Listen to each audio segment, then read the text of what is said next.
I started crying when Sophia got upset, which is not like me, but I got Mm. very, I don't know, it just felt very real. It's this thing about Carol's past that we don't think about that much. And yeah, it was very I think upsetting. about it. It's very key to her character. I This have, this is yeah. this is like formative for her. All of what's happening right now. So I loved it, and I forgot how much they cram in this episode. Like, I forgot we get all the way up to Carl being shot. Yeah, I don't know, I forgot that was all one episode. It's a lot. yeah, and it was going to be two, but they crammed two into one, which we'll talk about later. But that's why it was a Mm, little bit longer.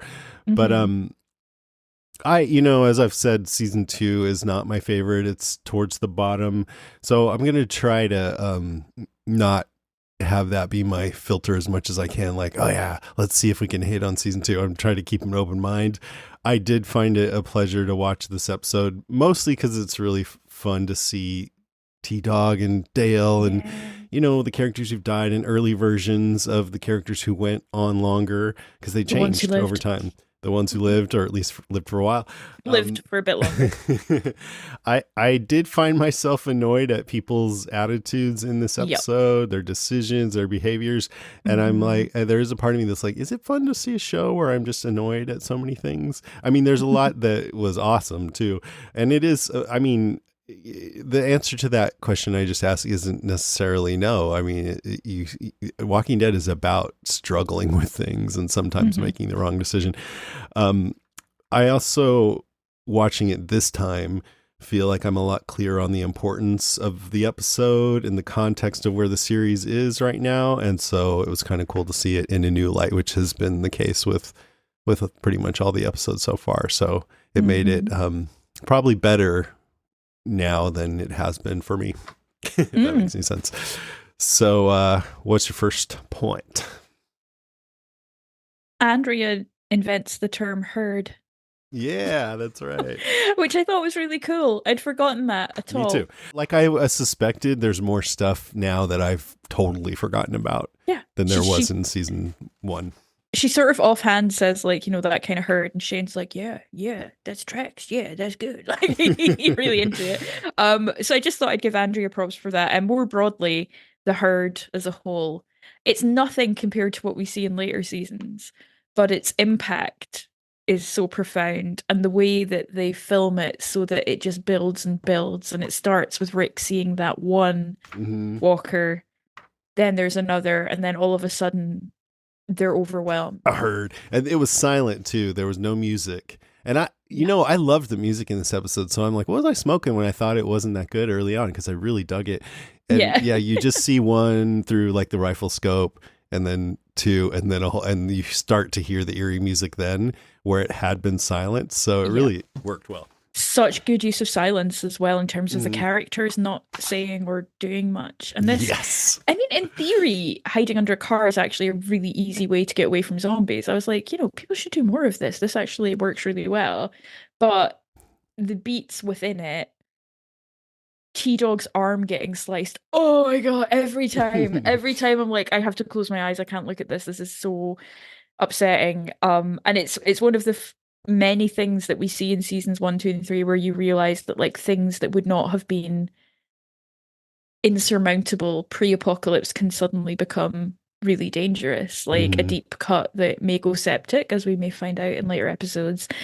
So much blood. I mean, and it was just So like, much and blood. I guess they were continuing on with this guy's a klutz, right? Because hmm he dropped the key, and now he's just squatting down, and he's or something, and he's And Smash just ah. slices his arm open like, yeah, like, oh wow, We've all amazing done it. eye acting from Irony. He's just like, Yes, he's a great actor in my he's so opinion. good. So good. And I feel like Andrea gets her proper, I don't know, it's almost like Jamie Lee Curtis in Halloween or any Absolutely, of the final girls. She's so good in very that scene. good. And Yes, that I moment where she agree. looks up and clocks what's happening out the window. Oh my God. Yeah, I love that because we see them first, them all walking by as she's trying to fumble with this gun, and then she Yep. kind of catches it out of her peripheral vision. Oh Yep. shit! And I just the features Ed that they have come in is so creepy.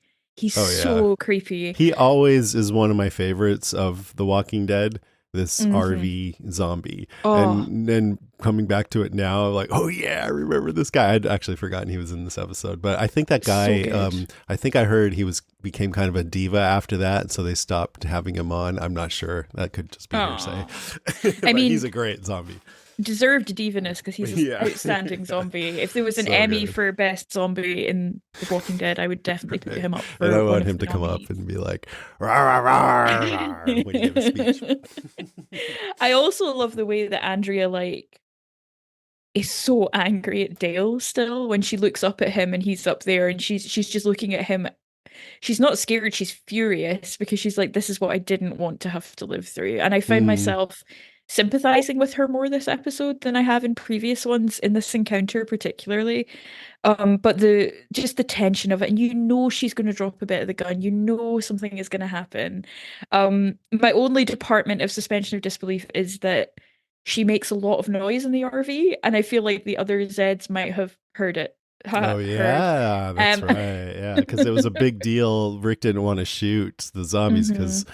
more would follow, and now here's ah! And then, of course, we think the herd is cleared, and Sophia gets chased away with, I think, probably the worst written bit of dialogue, which is when Carol just goes, "Laurie, there's two walkers after my baby," which I just find I was like, "Carol, we have eyes, we can see that."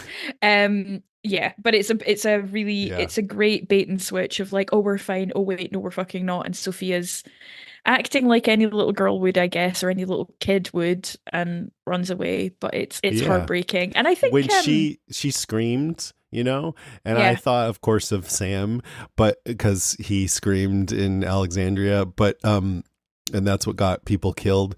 But it wasn't quite as bad with Sophia because the zombie had already seen her and yes, was coming after her, and then yeah, she that's why screamed. she screamed. Yeah. Yeah, and I thought Madison Lintz was great. She's Oh yeah. such a little cutie. And I think it was never planned this way, but the fact she looks so much like her brother, I don't know, because obviously her brother played Henry and her other brother played younger Henry. It's just Yeah. something in it that made it really emotional. So yeah, the herd as a whole I thought was fantastic. Really enjoyed it. Mm. I did too. I mean, really, when so they see a couple, and then they see a whole bunch, and I'm like, okay, the thing to do isn't to say get under the cars; it's to say run. Let's go this way. They're all coming from that direction. Let's go the other Yep. direction.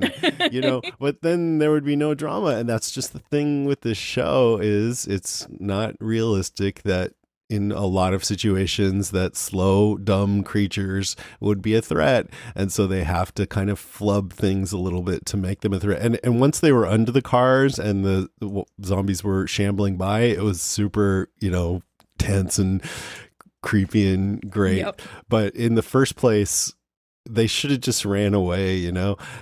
I mean, well, actually that kind of plays into my point about Sophia, so I'll save it, but that's what I was thinking at this point. Also, I kind of wondered, and I think I remember wondering this when I first watched it too. There's all these cars stopped, and there's dead people in a lot of the cars, Mm. and I'm like, how did that happen? Like I oh, want to know the traffic jam. Let's story. just sit there. Let's just sit here until it Aha. clears up. Were they they I'm just got real hungry. hot, like dogs die in hot cars, like it Yeah. happens. But I agree with you. I was a bit like, I haven't really thought about this, but why has this happened? Like, what is the Yeah. story of this traffic What? jam? And I don't know if they really thought about it. I think they were just like, let's have corpses in cars. It'll be cool. Yeah, like if the cars had been burned out, like it had been firebombed or Yeah. something. Like, but I mean, props as well. First appearance of the Hyundai this season was sponsored by Hyundai, if I remember correctly, and Yes. the very slightly like roughed up Hyundai that Shane is trying to fix. It's like, oh, the featured car of the season. So I'll be tracking the progress. Yeah. And I think there was somebody on set going, it can't look too bad. A little Yeah, bit is fine. it could be a little But dirty, but it it's has to just be like, function. quick, we only have about 10 minutes until they get here. Let's Yeah. run. So, Uh, and oh, also Daryl shivs one through the back of the head with a screwdriver. And I think that's the first time we see anything like that I think, right? Where they've always been shot before, or I guess, well, we saw Daryl slice one's head off, and I think we saw maybe Morgan whack one or something, but I don't know Mm. if we've ever seen one just stabbed in the head until now. And Andrea does one through the eye as well with That's the right. That was so screwdriver. good. And Several then times. Daryl, there's this moment because you're still a bit wary of Daryl where you're not sure what he's doing with T-Dog, but then you realize he's protecting him by throwing the zombie on him. Yeah. Um, It wasn't even a zombie. It was just a corpse. yeah, throwing a corpse on him. And Yeah. then Daryl, the one that lands on Daryl and is basically like kissing him always makes me laugh because I'm like, oh, that's really horrible because you can't even like shake your head to move him around. But Daryl saves the day. He saves T-Dog's ass. So yeah. Yeah. And that's Daryl Dixon ingenuity, which has really Hmm. been in the series from the very beginning, but we just see Hmm. another instance of it here. Definitely. Thinking quick. All right. Hmm. My first one is long, but it's Go for it. Rick's leadership in losing Sophia. Oh, So interesting. Okay. so I mean, because this is really the lens I saw this episode through. So far in the show, I think I would say that it's Rick's story more than anyone else's, that he's the Mhm. protagonist. It starts off with him and we follow him on a journey to find his family and then lead the group that they're with. And it's about him making decisions and seeing those consequences. I mean, everyone has stories, but it feels like he's the protagonist to me. Would you agree with Absolutely. I that? know. I would Yeah. I would say Rick is up until he leaves the protagonist. Yeah. Like he I just mean, is. less so Like as it goes along. There's yeah. more, but yeah, he's like the main guy. Mhm. And the setting for this first season 2 episode, I think, is really that Rick has had a failure of leadership, and enough that people's belief in him as a leader and his belief in himself may have been tested, at least, you know. Mhm. So throughout season 1, he was more or less confident in his feeling that he should lead, and in all his decisions, as reckless as some of them were, Mhm. like going back to the city to get Merle, who had been antagonistic and a danger to his group, was at least debatable, but he insisted. Marching into the Vatos headquarters ready for a gunfight was downright reckless and I think stupid, but he got lucky in that one, Mm. that things weren't as they seemed, that they were good guys. So up until then, everything was working for him, and his decisions ended up working out for everyone more or less. I mean, you could argue that if he hadn't chosen to go back and get Merle, and he and Daryl and Glenn and T-Dog were at the camp when the zombies attacked, that maybe more people would have been saved, but we don't know for Mm. sure. And the Zeds kind of caught everyone who was there off guard, including Shane. So I don't know. I guess we just kind of don't know, right? It's Like unknowable. Amy Yeah. still would have had to go to the bathroom. Hmm. Amy So still would have been hydrated. yeah. So then the last decision was the big argument with Shane over whether to go to the CDC or Fort Benning, and the Hmm. CDC ended up being pretty much a dead end. And as Rick tells Morgan on the radio at the beginning of this episode, they lost Jackie. He says, "I tried to do everything right, keep people safe. I tried, Morgan. Our group's smaller now. We lost another the day before last. It was her choice. I won't say I blame her, but she lost faith." And I think that's important because he's not talking about faith in God, but just faith that maybe they can survive or that it's even worth trying to survive. And Yeah. he says, "I'm trying hard not to lose faith. I can't if I do the others, my wife, my son." Mhm. But then he doesn't finish, but I think he means they could die or at least fall into despair like Jackie did, you know? I completely agree. I laughed at the editing. I know what they were getting at when Rick says my wife and they immediately cut to Shane. But it was quite funny because it really did make it look like Shane was his wife, and I was like, yeah, that guy. That's They love each other. awesome. It was like you could have cut to his actual His wife, wife, but yeah. you know, there we go. There's I a did deep not love, notice that. deep love. That's really funny. So going to the CDC, I think I would say it seemed like an equally good option as Fort Benning, but it turned out, I mean, in theory, but it turned out not to be a good option. We don't even know about Fort Hmm. Benning, but it's the point is when you're in charge and it's life or death, then sometimes you're just relying on luck. And if luck doesn't go your way, people can die and you have some responsibility for that. So it weighs Hmm. heavy on him. So now in this first season 2 episode, they're trying the option that Rick argued against, to go to Fort Benning. And I think that's kind of a tacit admission that his way was maybe not the right way, you know? Mm-hmm. And so I think he's starting to doubt himself, and maybe the group's confidence in him isn't as high as it was, or at least Definitely. there's potential for that.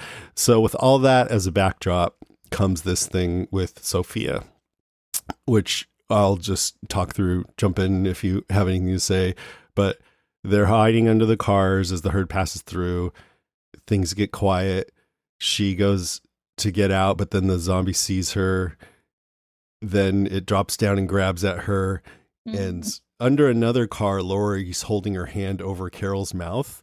Mm-hmm. I'm like, what? Like, they'll hear us? Like, you need to get out and fucking do something, right? You're not Mm-hmm. like, don't hold her Mm-hmm. back.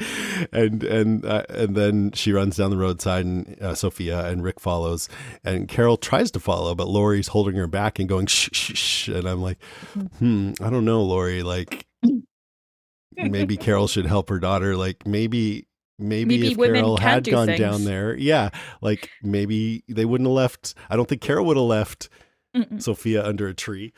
Mm-mm. Carol then again could have just been eaten by a zombie immediately. So I don't know, but Saving it's many worth a lives. shot. That's right. More children would have been saved. More children would have survived the apocalypse had that Right. happened. It's Fuck you, that Laurie. old That was a trolley bad problem. call. Do you let Sophia die or Sam? Whoever all these Lizzie, other Mika. ones. Yeah.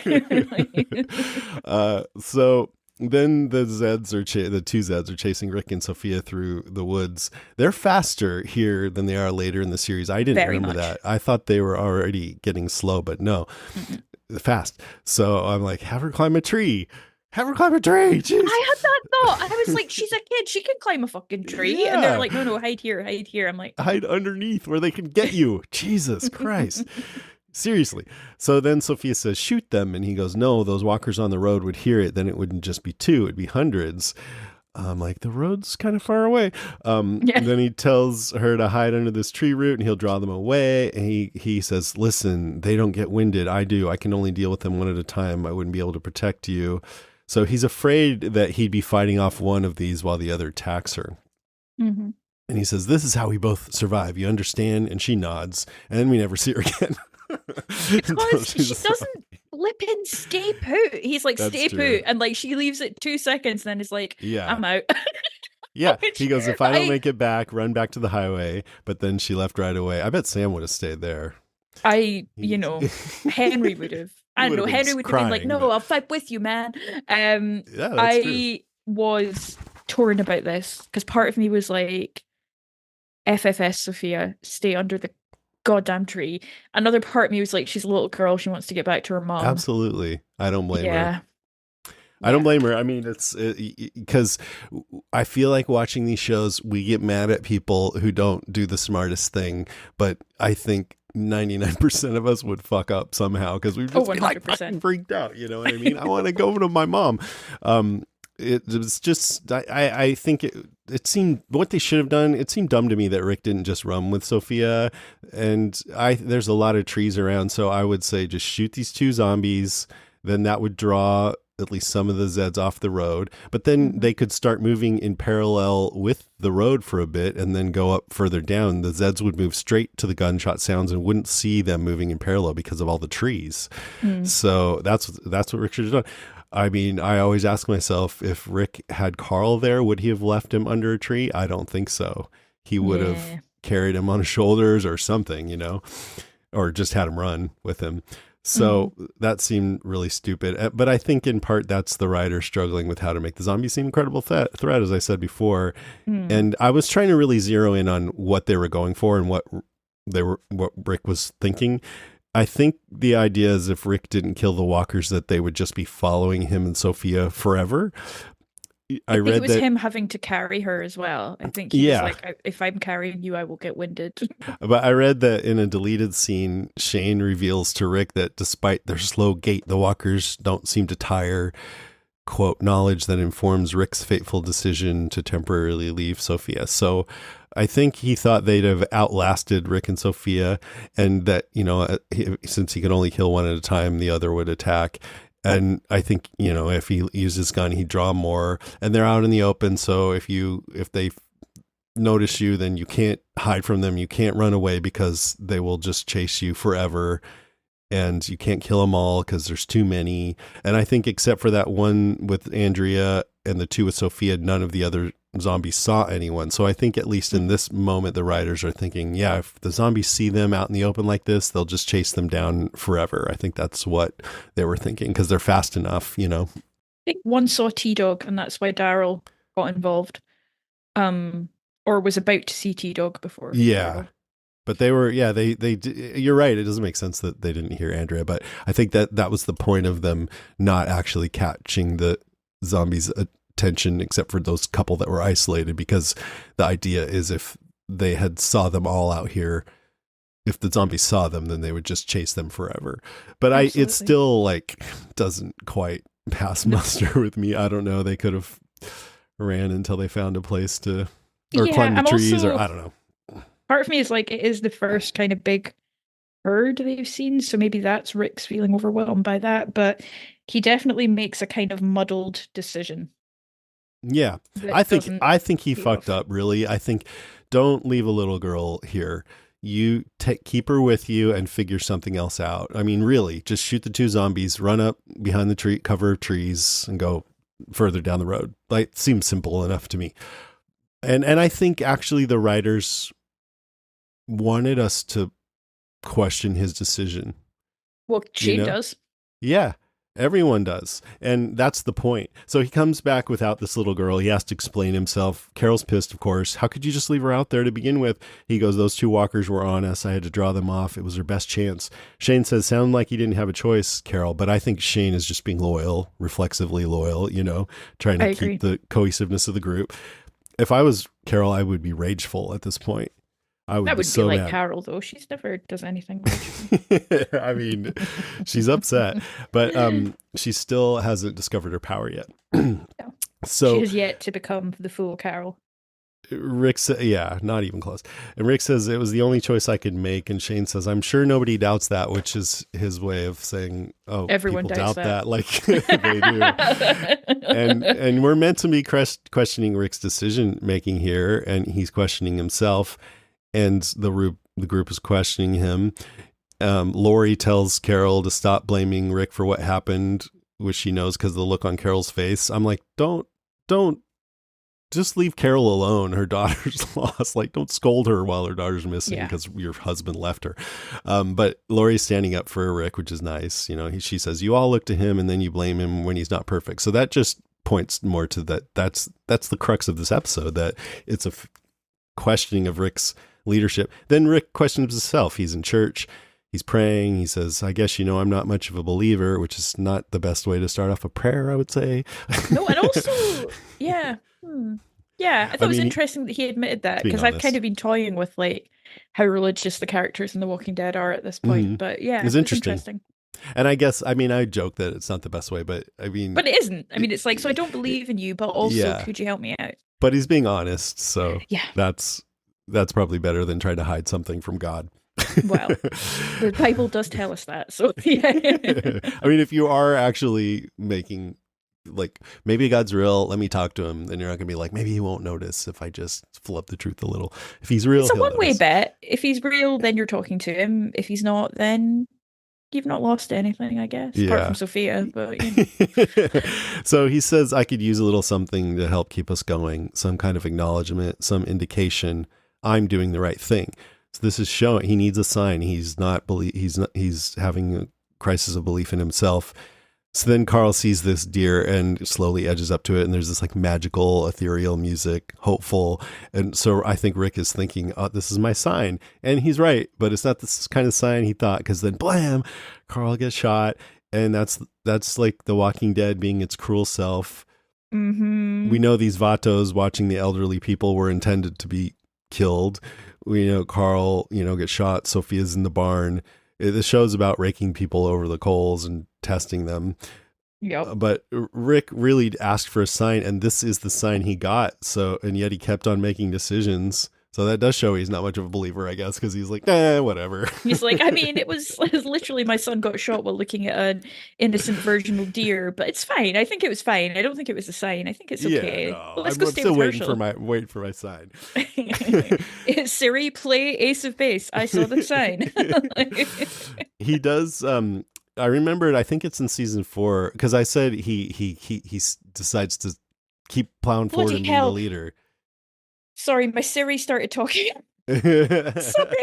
Ready to play Stop Ace of it. Base. I was like, I saw the stop it. signs. Oh, show me a sign. It No, go opened away. up I don't my want you eyes. to I do saw that, the Siri. sign when my son was shot, walking up to a deer. I was like, who's talking? What's happening? Okay, so note to so self. about like plowing forward, keeping as the leader, I it brought to mind in season 4 he does say, I'm not leading anymore, I'm going to be a farmer and let you guys lead. But anyway, for now. But then everyone's like, are you sure, Rick? Are you sure you don't want to be the leader? Yeah, And I'm like, right. Just let him be okay. a farmer. Yeah. So I'm like, what does this do for the series, like having the guy who's the protagonist, suddenly we're all questioning his decisions, and so is he. I think it's good for the series. It puts things on a shakier ground. It makes you Mhm. afraid, oh, what else can go wrong and how bad can it get? And it can get worse. We'll see. Mhm. It's also interesting to see the hero tested and how he deals with it. He reminds me of Peter Parker at this point. He's still a classic hero, but he's tortured about his decisions, has self-doubt, but still determined and always wants to protect people and do what he thinks is right. That's Mhm. not Rick. Over time, he gets calloused, less compassionate to strangers, less trusting, more tribal, still protecting the ones he cares about, but that circle goes smaller. Yeah. So anyway, I think this is a key turning point in Rick's character, which is what I Mhm. meant at the beginning when I said how this episode is important in the context of the series, and that made me appreciate it more than I did before. Mm. Do you think her coming? Well, we'll talk about her coming out when she comes out. I'm sure. Yeah, but I think when like after that, every decision he makes, he's probably like, is this going to be another Sophia in the barn kind of a thing? Mhm. You know, it really, Mhm. this is a crux. He really Sophia'd the barn with that one. Like, And it's mm. also, yeah, of course, the first of Carol's misfortune Losses. with kids. Yeah. Yeah, it is. Next point is Laurie in this episode, who I did not care for in this episode. This is the start of when I think they start writing Laurie quite poorly, or she starts acting really shittily. I'm never sure which one it is. Yeah. Um, her first strike is when she's like, I don't know how I feel about this, when they're getting supplies from the I cars. And I'm know. like, It's now's like, do not the time, you mate. understand what's happening here? It Uh-huh. might be icky, but we need to like survive. Oh, and then she's so judgmental of Carol picking up that fucking top. And I'm just like, this woman has been like beaten for God knows how long by this horrific man who only died within the last week. She's picking up a t-shirt, Laurie. She's hardly Finding a dancing on the little graves. joy. Oh, and Laurie's Yeah. just like, "Ugh," and I'm just like, okay. Yeah. So that Hmm. annoyed me. And then with Shane, both Shane and Laurie are pretty crap to Carl in this episode. Like, poor Carl is kind of on the short end of everyone's rage. And Laurie does comment later that she feels they dragged Carl into it by creating this kind of fake little family unit while Rick wasn't there. Hmm. And well, two things. When Shane says, like, Carl's like, look at this cool stuff I found. And Shane's like, you need to go keep working or whatever. And then Yeah. Lori says, you crushed him. And I'm like, oh, wow. I'm like crushing my kids a lot if that's crushing. I mean, it's not nice, but It's an arsenal. there's That's my favorite very line. often when somebody comes up to me with something and I'm like, I'm busy right now, okay? Go away, little girl. Oh, and then the other thing is when I hope I'm not stepping on something, but when she's like, Shane says he's going to leave and she's like, you're kind of like, oh, well, you like created a bond with Carl and now you're going to leave or whatever. She's like arguing against it, or it's going to be hard. I'm like, things are hard sometimes, but sometimes that's just how it is, you know? This is the bit where Laurie crosses the line into unsympathetic for me is I think at the end of season one, you get a real sense that Shane was a mistake. She does love Rick. Shane sexually assaults her, which is horrible. It's pretty clear where the line in the sand is at that point. However, this episode, they start to play with the idea that Laurie doesn't want Shane to leave, which leads you to ask, why doesn't she want Shane to leave? Because that would actually solve all her problems that are only going to get worse when she finds out that she's pregnant. And that's where I start to feel like this feels like I don't know. I don't know if it's the writing or the character choices, but it starts to feel icky and I don't like it because it makes Mm. me not like anyone left in the situation. And yeah, I wonder. I mean, if I'm being sympathetic to Laurie, I would be like, if he leaves, she's going to have to explain to Rick why he left, and Rick will go and find him or won't understand why or blah, blah, blah. But that's Yeah. not how they play it. They play it as there's something in her that doesn't want him to go. And that to me is a weird choice, both in terms of the show and that particular character. Because it's pretty, I don't think she's given him mixed signals in season one after Rick comes back. I Mm. don't think there's anything about that that's unclear. But now it starts to feel a bit like, oh, there might be some mixed signals here. What is that all about? Now you're making me want to go back and watch because I didn't get that. I think I thought the reason why they showed first Shane dismissing Carl was to kind of show that the reason why Laurie is resistant to Shane leaving is because she doesn't want it to hurt Carl. And See, I read it as she's using Carl as a cover. okay, I don't know. I like that makes me want to go watch again, but I'm just saying what I got out of it is, I mean, she says she's like calls him on what happened at the CDC, and he says, "What do you think that was? A mistake, one that I admit to. I have a few mistakes under my belt, Lori. So do you." I'm like, "Fuck you, dude. What's her mistake? Like she got with you when you told her husband was dead. Like that was a total douchebag on his move, and I have full sympathy for her in this moment. And to me, I think the way I read it, and I'm not saying you're wrong, I want to go back and watch again, but was that okay when you did that, or Rick came back and that meant we were through, and then you did that and that really just meant I don't like you like that anymore, but I do see that you're important to this group and to my son, so I'm not so sure you should leave. That's how I took it. Yeah, see, I'm interested to see where it goes in the next couple of episodes because I remember Yeah. this being something that bugged me at the time, and I'm wondering, am I either retroactively reading into it or am I picking up on it earlier than I was? Right. If she's like flirting with him next time, then we'll see. Yeah, if she's like got her clothes off and is like lying in his bed, like Shane, I just don't think you should leave. Then I'll be like, I don't think this is about Carl. I don't know. No, I'm just kidding. I don't know, maybe. However, I did like Laurie's scene in the woods where she calls Andrea out on being sulky and calls Carol out on blaming Rick for everything. I thought she laid down the law quite well, and I was like, oh. Even though Carol's like daughter's missing, you think I it was mean, okay I think it was yeah. I think the way she handled Andrea was great. The way she handled Carol was harsh, but the way she caught the group dynamic of stop fucking yeah. doubting Rick but also looking to him at the same time was all over well done. I'll just say, if any of you listening is hanging out with me and one of you takes my son into the woods and then comes back empty-handed, maybe don't scold me for a little while, or have your significant other scold me.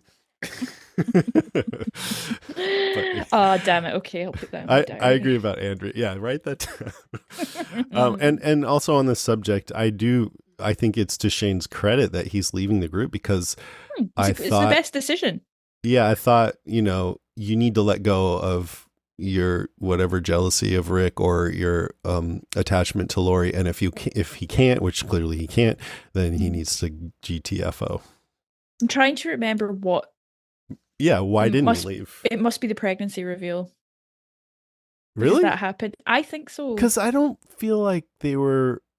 Yeah, maybe you're right, but I really thought we were just sort of giggling at the idea that it might be Shane's, and that it wasn't until Rick said so later on that we really were like, okay, I guess. Oh, Shane always believed it was his.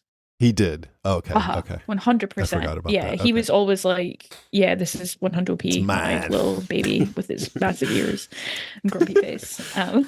That's exactly how he phrased it. I'm quoting directly. Yeah, hey, look at her Um, ears. Wait, yeah, I don't think yeah, he no, actually I saw think her I'm born. pretty sure I would be happy to put some money on it being the pregnancy that is the ultimate thing that gets him to Yeah, stay. okay. Because Cool. I think he dithers a long time about whether or not to go, and that switches it. Hmm. Um, yeah, Interesting. Okay, my turn. yeah, Um, so Andrea.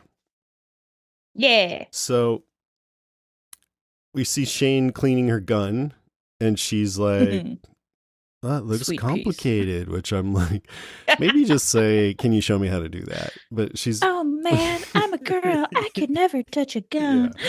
I felt like she was playing Demure because that's not really her character either, you know? I think she's starting to get the horn for Shane at this point, Yeah, to that's be probably it too. A honest. I little mean, he's the only flirty. eligible. Yeah. It's that or Daryl. And I mean, Yes. a lot of You're women, right. men who listen to this podcast would be like, you made the wrong decision, love. But at this point, Because she ends I up can see what she's having a fling with him later, and yeah, maybe it started here. in the Hyundai.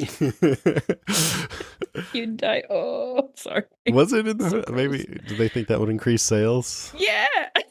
I don't know. I was thinking about that when I was watching this episode. I was like, roomy enough for you to hook up with this random I person don't from know your if it zombie was in there. apocalypse group in. I thought it was a Jeep. Maybe Maybe it you're wasn't in the right. Hyundai Yeah. because maybe does Laurie total it? I don't know. I'm going to be on No, Hyundai they would Watch this never let season. Lori total the Hyundai.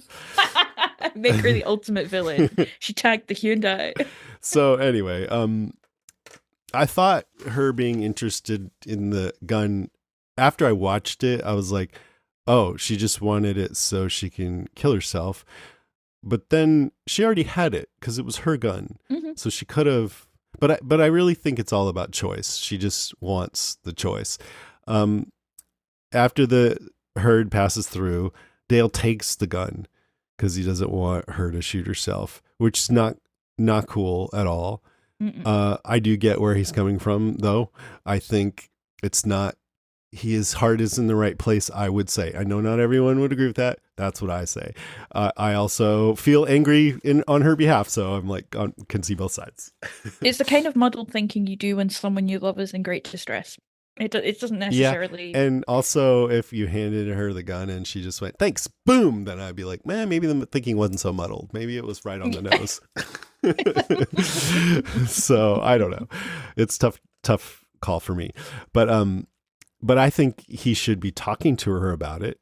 Like she says, do you Mhm. think I'm just going to shoot myself as soon as, and I'm like, well, are you? Let's talk. Where's your head at right now? Not, I mean, they don't really talk it out. She's pissed about what happened in the CDC. I didn't want your blood on my hands, and that's the only reason I left that building. She's saying she didn't want to let Dale die, but that's the same reason why he stayed there. He didn't want to let her die. And also Mhm. because he made the choice he didn't want to live without her. So I feel like she's being a little bit too like holier than thou Forceful. here for me. Yeah. That's She's my very angry. I mean, again, I know not everyone agrees with what I'm saying. This just where I land on all of this. I always felt for Dale a little bit here, and I do even more now when I rewatched episode 6 of season 1 and saw that, hey, Dale had made his choice too, and so you could have allowed him to make that choice and sat there with him. Mm-hmm. But it does it seems like she wants to kill herself, but then she asks to go away with Shane, which is one of those things I totally forgot about. I like, It oh makes yeah, sense. Like, I don't know. I kind of alluded to that, and I was like, a couple of thoughts occurred to me. One was that I kind of wish they'd explored Shane and Andrea together a bit more because I sort of feel like yeah, it might not have been the worst. And yeah, it's not the stupidest idea, you know? yeah, And there is part of Andrea that is like, if I have to live in this world, I want to learn to protect myself. And I think that's completely fair. sure, absolutely, yeah. I Mm-hmm. admire her for that. She's doing that before any of the other women. She's like, Mm-hmm. I want to learn shooting and cleaning guns. And she says, I'm not asking you to go steady. I'm asking for a ride, a chance to start over somewhere else. Maybe we'll sleep together every once in a while, but it won't have Yeah. to mean anything. No, I'm just kidding. When she said, I'm asking for a ride, I was like, oh, Oh, wait, you're girl. contradicting Yeah, yourself you are. here. But Lucy, but no, I know. but Sorry, bro. but then I'm like, okay, you want to start over, then that means you maybe are okay with having a chance. Maybe maybe, she if not, Dale says, I think she should be grateful, which you don't ever want to hear that, but at least No. understanding, like, okay, yeah, maybe you had a point, because I'm actually thinking about starting over now, and if I had killed myself, I wouldn't be in this position. Shane So and I have a really good thing going. and then I'm also wondering why Shane is resisting letting her come with him, because it's like, oh, you just want to be alone, maybe you would want some company and not be bored, but maybe it's just that, oh, you're annoying. Maybe he just doesn't want to say that, I don't know. Shane saw it before we all did. Maybe so. I also think this is a bit of a stretch, but it's a little bit ironic that Dale he's like all moralistic about not wanting her to kill herself, but he ends up kind of being the one to do himself in. Not the character, but Jeffrey DeMunn, who asked to leave the show, which then got Dale killed. So on a meta level, Dale killed Very himself. true. Very true. Dale did kill himself. And just on the subject of suicide, I guess that's why they had this guy in the tent who did kill himself. Opted out. Yeah, and that's just like, I believe that if a zombie apocalypse happened, a lot of that is going to happen early on, for sure. I think so. I think people want to feel like they're in control of their own destinies. Yeah. We spoke a lot about this. If people are interested in hearing more about this very complicated and nuanced topic, we did talk about it a lot in relation to The Last of Us earlier this year. And it's the zombie apocalypse brings up interesting aspects to the debate, I think. For sure. Absolutely. All right. Anything else? Yeah, I just kind of am like Andrea and Shane. Why not? I had Andrea's encounter with the Zed, but I covered that when I spoke about the herd. It was so One good. of the oh, so good. Laurie Holden would be a great final girl or final woman in a horror film. Like, I don't know, there's something about her. She's just played that so well. Let's talk about the one scene that I could not watch on a repeat viewing, which was the zombie autopsy. We watch the episodes twice for this pod usually. And the first time I watched it and I was like, oh the no. stomach lining. Yeah. And I'm like, I'm really, unless it's to do with eyes, I'm actually, my gross out level is quite high. Like, I'm like, oh, I'll watch like gross videos of like earwax on YouTube and stuff like that. Like, I'll do gross stuff, but this I could not watch it a second time. I was like, no, we'll have absolutely earwax not. YouTube link in the show notes for anyone. I will. I'll leave some good ones. Let me know if you prefer a wet wax or a dry wax because they're different. Brown or yellow. One of Peter's most hated moments was the night a mutual friend and I realized that we both enjoyed those kind of videos and then went off on tangent. And he and my friend Ian, who's the other person's partner, were just looking at each other like, you just got to let them get out of their system. There's just no point. I couldn't watch it a second time. It's so unrelenting. Like, it is grim, and they do not cut away from the scene. They just stick with it, and just this like slurry coming out of the stomach. Oh, it's so revolting. Absolutely grim. Also, I've never quite understood the point of when they do this, because I know it's to check, because we see it again in season 3 where Rick like disembowels a Zed to see if it's eaten Laurie. Like, I never quite understood what that was kind of all about. Yeah, I think they're just looking for any of Sophia's body parts in there, I guess. But I would have gotten down there so anyway. Yeah, I don't know that much about digestion. I think that's the idea, even if it might not actually make sense. I think that's the point of this. Great Daryl moment when he's like, Haas had a woodchuck for lunch. I couldn't bring myself to watch it again. It was wonderful prosthetics, wonderful gross out material, but I couldn't bring myself to do it twice. I don't blame you. That grossed me out too. Yep. It was really fucking gross, but great Daryl moment. And there are some really good, they're getting more of a sense of who Daryl is, I think, in this episode and this season. He has some good quip lines. One was asking Rick, do you want a lesson in tracking, or do you want us to find that girl? You can see that Rick he talks about, I've delegated this task to Daryl, like, maintaining the illusion that there is some kind of workflow structure to this whole shambles. However, it shows that faith in Daryl is growing. Absolutely. And I like that yeah, he's getting more jobs. He talks, he's good with Carol. He says hunting in the dark's no good. Even in that moment, he volunteers to disembowel the Zed when Rick was about to do it, which just Hmm. shows, I think, that he's on board with him now, and that the relationship of Rick and Daryl is they're forming a bond, mutual respect. Yeah. So we'll probably talk about this in other points as well, but there are some deleted scenes for this episode because it was two episodes that were merged into one. And in one of them, Daryl is really harsh with Sophia, like he yells at her or something. Hmm. Like there's something that he does that's just really I don't think it seems like the Daryl that we know throughout the show, so I'm really glad it got cut. Hmm. I'm also glad it got cut because it makes this it's almost a redemption arc for Daryl, though he didn't really do anything that bad in the search for Sophia. Like that's how he proves his quality to the group. That's how he proves his loyalty, I guess, in a way, because he continues to look for Sophia while everyone else is distracted. He tells Yeah. Carol the story of the Cherokee Rose. He keeps going. Like it's important to him to do that. Hmm. So I was glad that that got cut and that we just kind of see this. So yeah, longer point, zombie autopsy, shorter point. It was nice to see some Daryl, even if it was with his arm in like shit slurry. Just mm, not good. Also, two zombies in this episode looked really like Dwight. Oh, I One didn't in the notice that. car and the one that they autopsy. I was like, that's really weird. They look like Austin Emilio. So maybe he cameoed.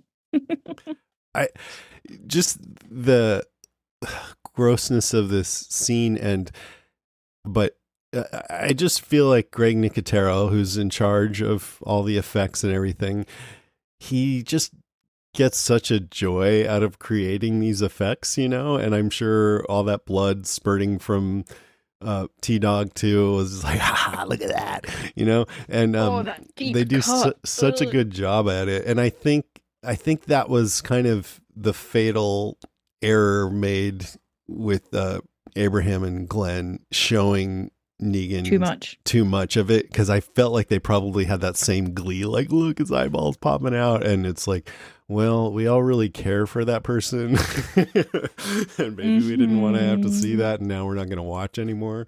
Now we're just fucking grossed out by it. That's Yeah, horrible. It's one thing to see it with a zombie, it's another thing to see it with a yeah, character who you adore. and most horror movies, you don't really get to feel as attached to the characters like as you do on an ongoing show, and so No. the gore is more palatable, I guess, if you're a horror movie fan.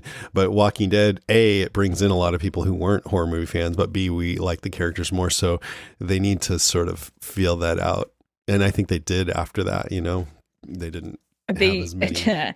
they had to correct quite Yeah, severely I at think that point, so. I think. But anyway, my point is, next point has to do with Daryl too, and it's racism and stereotypes. Fun.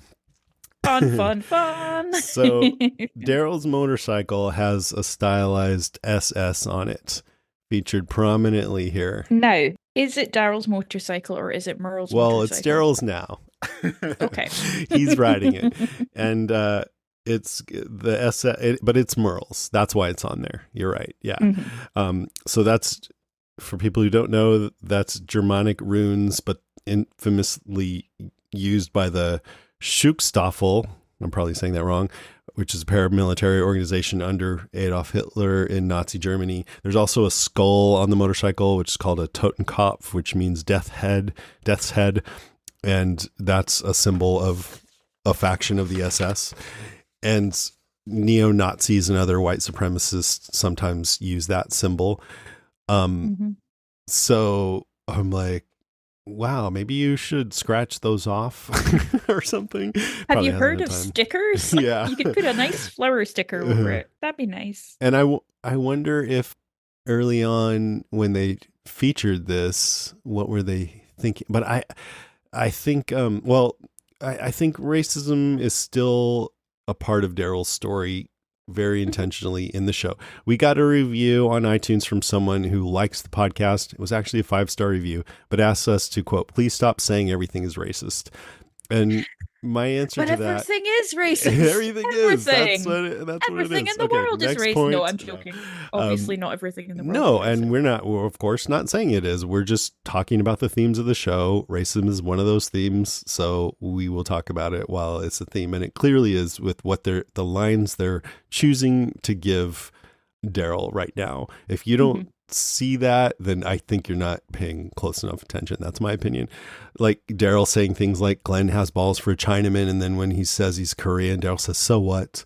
And at the CDC, he says he wants Glenn to keep drinking so he can see his face turn red, which is an Asian stereotype. Now, I'm not saying Daryl has malice in his mind. I'm just saying he's seeing Glenn in terms of stereotypes. Well, he There's a calls him little bit. short round in this episode. That's what I was getting to. Yeah. Yeah, so sorry. So, but I mean, he seems like a kind of guy who's never gotten to know anyone outside his own people, white Hmm. people, and from his area, and just thinks about people who aren't like him in terms of stereotypes. Yeah. And he's also got Merle, who is clearly a raging racist, as his role model. And I think that's what the writers intended, or they wouldn't have written those lines for him. The do-rag thing with T-Dog goes right along with that, just focusing on Hmm. racial stereotypes. That's the only point I'm making about him, really. And I think he has these tendencies to focus on that at first, but then he gets to know people beyond the stereotypes and he changes. Reedus himself said in an interview, when you first see Daryl, he's such an angry guy. He basically would have turned into his brother. But he's found a sense of self-worth through these people that he never would have hung out with before. That tracks. And Daryl's story is one of self-improvement. He Mm-hmm. learns to overcome the prejudices he has. Like, it's actually quite an optimistic story in that sense. Like, he checks his bias, and a lot of us could do with doing that. Like, we're Absolutely. all biased. Fucking hell. Yeah. It's you can't escape being biased, but you can try to be aware of it and Yeah. look deeper with people. So yeah, he called Glenn Short Round, which is the Asian character from Indiana Jones and the Temple of Doom. More stereotyping. But the thing is, I think in most cases, and here's where some people I think will just say it doesn't matter, Jason, but Daryl's not being derogatory. That makes a difference to me. I think Glenn is actually okay with him too, but he is.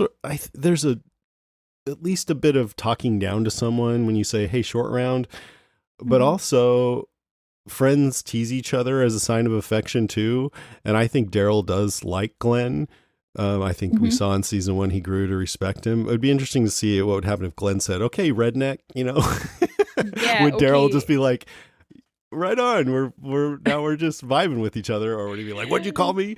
I Now we're think he broing down. I think he Like, would be broing okay. down, honestly, but Yeah. I don't know. I don't think it's good to do that. And I'm glad Daryl, I can't remember when I was actually surprised to hear him call him Short Round in season 2. I thought he was past that at this point, but he does get past it. He doesn't keep using those terms, and I'm glad. And I think he's a better person for it. But my point, one of my points is also that I think he's just trying to vibe at this point. I don't think he's trying to put anybody down. I mean, he called Lori, what is it, olive oil? Yeah, it's the same exact kind of Accurate. thing, or close anyway.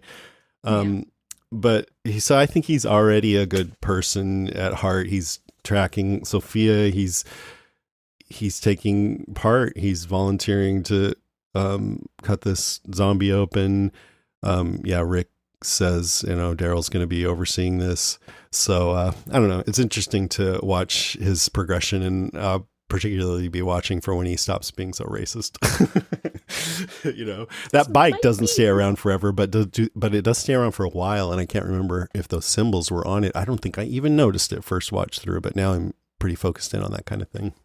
It's also super noisy, that bike. Does that draw the attention of walkers? Like, Yeah, it's friggin' noisy. But anyway, yeah. I think it is Merle's because I think so too. Yeah, um it's confirmed later. something that happens in the next episode Yeah, confirms that. But he yeah. says like, "Stay away from my brother's bike" or something like that to somebody. Yeah. Or he finds his He finds his meth. chlamydia Oh, medication. yeah. Right. So I had a point about talking to God because I think it's interesting that churches actually recur in The Walking Dead. A lot of the characters address God and Jesus in this episode. Daryl, another classic Daryl moment, talks to JC when he refers to Jesus Christ. Um, Rick has that excellent soliloquy where he's Wait, wait, talking to wait. What did God as Daryl well. say? He looks up and says, "Hang on, I'm looking through my notes. Hey, JC, taking requests." Oh, because we in the Daryl show, there's his lack of belief Faith. is addressed, right? Doesn't he Yeah, say he pretty much yeah, doesn't, right? And so here, I think that would actually go along with that because it's just a quip, yeah. yeah. Hey, JC, taking requests. Yeah. I found so just as I had questions about the how people got in that roadblock, I also have questions about those three zombies in the church. They were Like, did they great, die man. sitting down? Did they go and sit down? They worked so well, Yeah. especially The the one that farmer was guy with the smiling. grin. Yes. Oh, Just like looking he over was his shoulder. So creepy. good. Yeah, I think it's still, you could say, and I don't know if this is what the writers had in mind, but early on in The Walking Dead, the zombies still had like sense memory of their previous lives, like their Mhm. Morgan's wife trying to open the door. So maybe these were just churchgoers, shambled back to the church. So on the board outside the church, there is a reference to a Bible verse, and that Bible verse is Revelation 16:17. It's a Bible verse that describes the wrath of God during the apocalypse. I will not read the full thing because it is quite long, but within this verse, they talk about three impure spirits that looked like frogs. They came out of the mouth of the dragon, out of the mouth of the beast, and out of the mouth of the false prophet. And some people online think that it's very interesting that there are also three zombies within the church, given that that is the verse that is being Mm. quoted outside. And I quite like that. I don't know Hmm. if it's deliberate or not. I think three is just a neat number to have. But I have a quite an affection for in shows when the Bible verse that they're referring to or something that needs translated is actually relevant to the scene that's happening there. Sure. And I could see how the people making up the zombies and everything would just put more into it and enjoy it more if they could relate it to. Mhm. When I was in a play in college, we had a lot of backstory going on just to make it more fun for ourselves that no one would ever notice that Yeah, was watching. it's great. I love it. And within the church, churches become important later in The Walking Dead. So I was trying to think about all the things that we see that happen in churches. So there's this. This is probably the first time that we see people within a kind of proper consecrated church area. It becomes important again between seasons 4 and 5. Sorry, after the season 5 opener, where the group are hiding out in a church while they're waiting to figure out what to do with the termites. Hmm. They're all hiding out within a church. They also find Hmm. Father Gabriel at Four this walls and a point. roof. Four walls and a roof. Um, Father Gabriel's journey is often about the finding of communities where he then establishes churches for people to worship And then leaves them outside. and leaves No. them outside, closes the door firmly, locks it, and just kicks back. And the most recent one I can think of is in season 10,